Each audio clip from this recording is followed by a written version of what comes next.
Hello student, for 12th class short story का जो revision का लेसन पढ़ा रहे थे हम, एन एस्ट्रोलॉजर्स डे, इसको कल छोड़ा था आपका। He was as much a stranger to the stars as were his innocent customers. जो ज्योतिषी था वो भी कुछ नहीं जानता था, वो भी उतना ही अनजान था ज्योतिष के बारे में जितना उसके कस्टमर होते हैं। Yet he said things which pleased and astonished everyone। फिर भी कुछ ऐसी बातें कहता था जिसे सुनकर के सभी को आश्चर्य हो जाता था। That was more a matter of study, और ये अध्ययन करने का नतीजा था। अर्थात उसने पढ़ा था कि कैसे लोगों को बेवकूफ़ बनाया जाता है ज्योतिष के बारे में, कैसे कैसे क्वेश्चन बताने चाहिए जिससे कि लोग सही समझ बैठते हैं। प्रैक्टिस एंड श्रीवुड गैस वर्क, अभ्यास और अनुमान के द्वारा, अभ्यास, अनुमान और अध्ययन के द्वारा ये ऐसे क्वेश्चन का आंसर कुछ दिया जाता है जिससे कि कस्टमर समझते हैं अरे ये बहुत जानते हैं ज्योतिषी साहब हैं। All the same it was as much as honest man's labour as any other. जैसे व्यक्ति की ईमानदारी की बात, परिश्रम करने की बात, and he deserved the bags he carried home at the end of the day. और इस प्रकार से वह काफ़ी कुछ अपनी कमाई करके घर वापस लौटता था। He had left his village without any previous thought of plan. ये ज्योतिषी कौन था? यहाँ से स्टार्ट हो रहा है कि ज्योतिषी के बारे में परिचय करवाया जाए। कह रहा है ज्योतिषी ये गांव में रहता था और बिना किसी पूर्व तैयारी के साथ उसने अपना गांव छोड़ दिया था। अगर वह ना छोड़ता गांव, if he had continued there, यदि वह गांव में ही रहता होता, ही वुड हैव कैरीड, देखिए सेंटेंस को, इफ़ ही हैड कंटिन्यूड, यदि वह वहीं रहता होता, फर्स्ट टेंस है, ही वुड हैव कैरीड, तो दूसरा सेंटेंस वुड हैव से, पहला सेंटेंस हैड से और दूसरा वुड हैव से, जब दोनों ही पास्ट टेंस में हो और ऐसे बताए जाएं कि यदि मैंने काम किया होता तो मैं पास हो गया होता, ऐसे सेंटेंसों को if I had done my work I would have passed the examination, इस तरीके से सेंटेंस बनाए जाते हैं। If he had continued there, यदि वह वहाँ रहा होता, he would have carried on the work of his forefathers, तो वह अपने पूर्वजों का ही काम कर रहा होता। यदि वह गांव में होता तो जो उसके परिवार में हो रहा था पहले से वही कर रहा होता, ये ज्योतिषी ना बनता। नेमली जैसे कि टिलिंग द लैंड, ज़मीन को जोतना, लिविंग जीना, मैरिंग शादी करना, एंड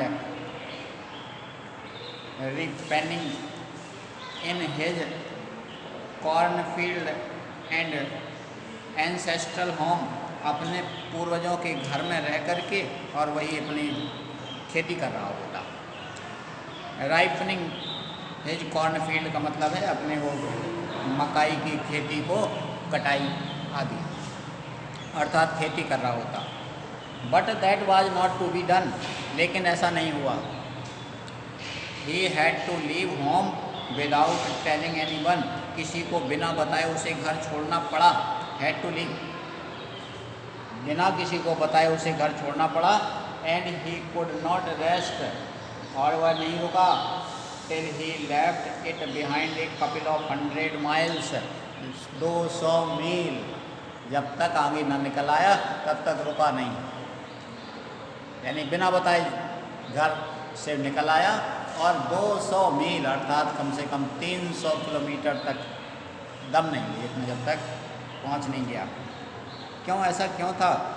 क्योंकि उसे भय था पकड़ जाने का। To a villager it is a great deal, और एक गांव वाले के लिए एक बहुत बड़ी दूरी थी। उस समय की बात है, आज से 70 साल पहले की बात, 50-60 साल पहले, 70 साल पहले आप अनुमान कीजिए, जब ना तो इतने बाइकल्स थे और ना ही साधन, ना ही दूसरे कुछ लोग बाहर जाने की सोचते भी थे। तो उस समय कोई गांव वाला अगर इतनी दूरी तक पहुंच गया तो उसका मतलब है कि वो बहुत दूर निकल गया, अर्थात उसे बहुत बड़ा भय होगा किसी का। If N ocean flowed between, जैसे समुद्र के पार जाना, आज समुद्रों पार जाना, उस तरीके से वहाँ 300 मील 200 मील की दूरी लगभग उसी तरह थी जैसे कि समुद्र के पार जाना। He had a working analysis of mankind troubles. He had a working analysis. उसने काम का संश्लेषण किया, एनालिसिस माने चारों तरफ का अध्ययन करना, तुलना करना, संश्लेषण करना, ऑफ मैनकाइंड्स ट्रबल्स, मानव की परेशानियों का। ज्योतिषी कैसे बना, ज्योतिषी के बारे में बता रहे कि ये ज्योतिषी कैसे बना।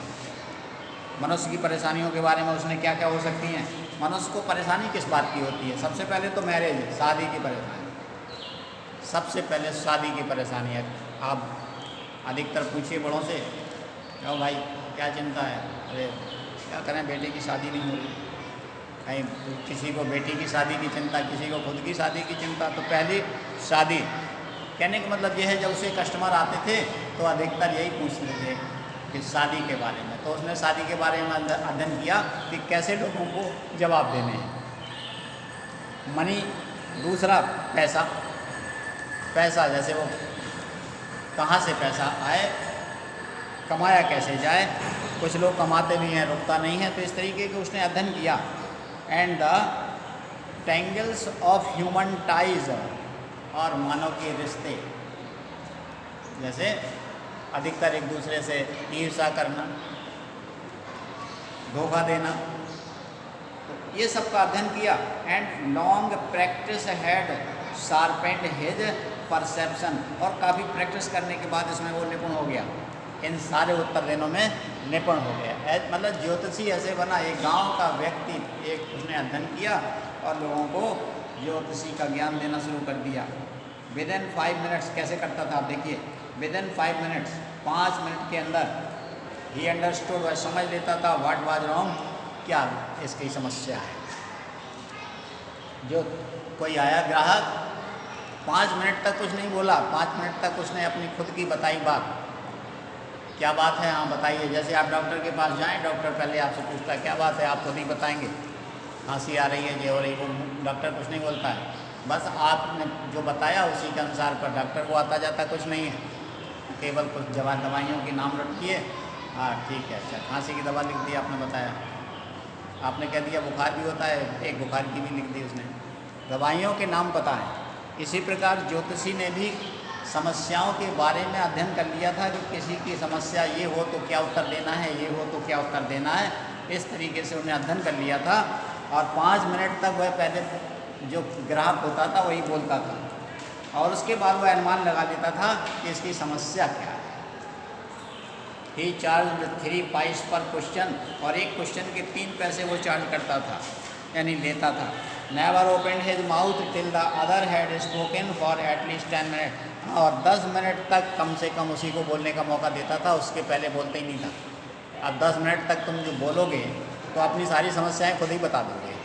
और बस फिर ज्योतिषी ने चूँकि प्रैक्टिस की थी, उस आपके ही कथन से सारे क्वेश्चनों के आंसर निकाल लेते थे। जैसे आप अनसीन पैसेज करते हैं, अनसीन पैसेज में सारे क्वेश्चन के आंसर छिपे हुए हैं, क्वेश्चन कुछ भी करेंगे आंसर उसी से आ जाएगा। बस यही था उसका एक करिश्मा। Which provided him with enough stuff for a dozen answer and advice, यानी 10 मिनट तक जो बोलता था ग्राहक, उसी में उसके सारे क्वेश्चन और उनका मटेरियल सब उसमें मिल जाता था। When he told the person before him, और जब वह किसी व्यक्ति के सामने बोलता था तो कैसे बोलता था, गैजिंग एट हिज पाम, उसकी हथेली को देखा, हथेली में जानता कुछ नहीं है, बस हथेली पकड़ ली और देख रहा हथेली की तरफ और सोच रहा है कि हम बोलना क्या है। हथेली से कोई मतलब नहीं है, रेखाओं रेखाओं के बारे में उसे जानकारी नहीं थी, तो लेकिन नाटक तो करता था, हथेली को देखते हुए बोलता था, in many ways you are not getting the fullest result of your effort. पहला यही करता था, कोई दूसरा बोल नहीं रहा है, हाथ ही पकड़ा, उसने हाथ पकड़ा, हाँ आप परिश्रम तो बहुत करते हो लेकिन उसका रिजल्ट आपको नहीं मिलता है। अब ये तो हर एक को तुम कह दोगे तो हर एक कहेगा हाँ सही बात है, हम परिश्रम करते हैं लेकिन ज़्यादा उसका रिजल्ट नहीं मिलता। 9 out of 10 were disposed to agree with him। 10 में से 9 लोग इस बात से बिल्कुल सहमत होंगे कि हम परिश्रम करते हैं लेकिन रिजल्ट नहीं मिल पाता। आप 10 स्टूडेंट से पूछ लीजिए तो वही कहेंगे कि हम पढ़ते तो बहुत हैं लेकिन याद ही नहीं रहता। तो वही विद्यार्थी आते थे तो यही कहता था, आप बहुत मेहनत करती हो लेकिन आपको याद नहीं रहता कुछ भी। तो हर स्टूडेंट कह देगा हाँ बात तो सही कर रहे हैं आप। अब चलो आगे क्या कहता था, और he question is there any women in your family. अब उसका सलूशन क्या बताता था वो, पूछता था वो, फिर आपके पड़ोस में कोई महिला है। अब महिला तो हर एक के पड़ोस में होगी कोई ना कोई, कह रहे आपके पड़ोस में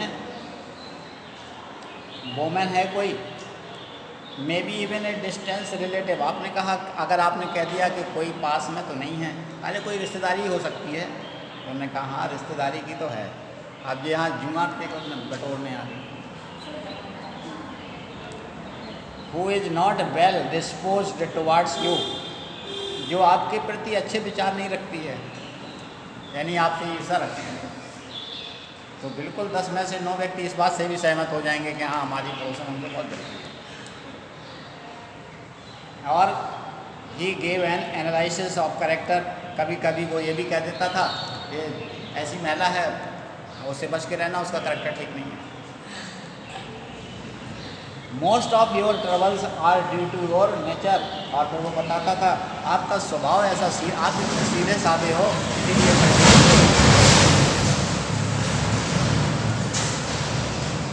अधिकतर परेशानियां आपके स्वभाव के कारण हैं, आप सीधे साधे हो बहुत ना। अब सबको ये अपनी बड़ाई सुनने के लिए कहेगा हाँ हम बहुत सीधे हैं। How can you be otherwise with Saturn where he is. और ये और साथ में कह देता था ऐसे शैतानों के बीच में तुम कैसे रहते हो। सैटर्न, अरे तुम कैसे निभा लेते हो, कितने शैतान हैं वो।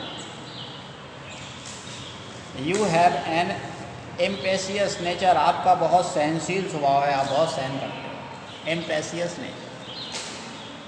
एंड आ रफ एक्सटीरियर, जबकि दूसरे लोगों का इतना रफ मतलब बेकार का स्वभाव है और उन स्वभाव उनके बीच में आप कैसे रह लेते हैं, ताज्जुब की बात। यानी वो बड़ाई कर देता था। This endeared him to their heart immediately. और ऐसा कह करके वह ग्राहकों का हृदय जीत लेता था, यानी उनके को प्रिय बन गया। अरे पूछने लगता है अरे ज्योतिष आप बहुत जानते हैं। और बस उसका काम क्या है, 10 क्वेश्चन बता दिए, 30 पैसे लाओ, 3 पैसे एक क्वेश्चन की। For even the mildest of us loves to think that he has forwarding experience.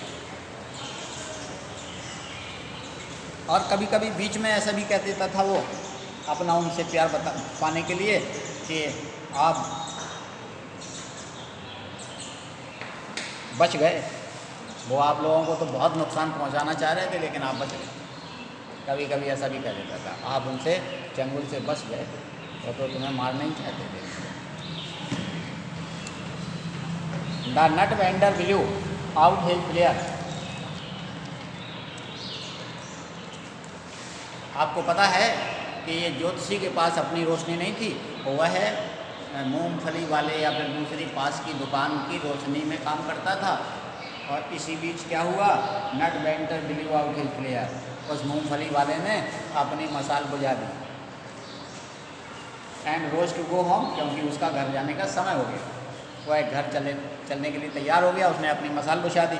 तो अब रोज अंधेरा हो गया, this was a signal for the astrologer to bundle up too, और ये संकेत होता था कि अब एस्ट्रोलॉजर के लिए कि तुम भी समेटो अपना सामान, क्योंकि अब समय हो गया है। अर्थात उसने जब रोशनी नहीं होगी तो अंधेरे में क्या करोगे। Since it left him in darkness except for a little स्पैट of green light which stayed in front somewhere, केवल एक बची थी उसके पास हरी रोशनी आ रही थी कहीं से फ्रॉम समवेयर, कहीं से केवल हरी रोशनी की झिलमिलाहट, सैफ्ट माने झिलमिलाहट आ रही थी, एंड टच द ग्राउंड, जो ज़मीन पर पड़ रही थी, बिफोर हिम उसके सामने, यानी अब केवल एक हरी रोशनी की किरण कहीं से उसके सामने पड़ रही थी जिससे थोड़ी बहुत उसे रोशनी मिल रही थी।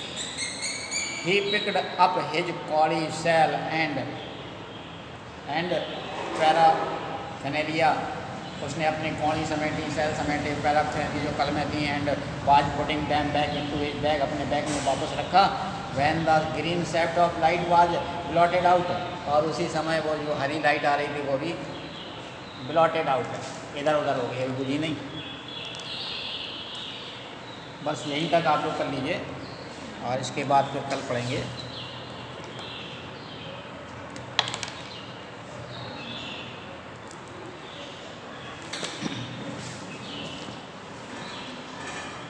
थैंक यू, जय हिंद।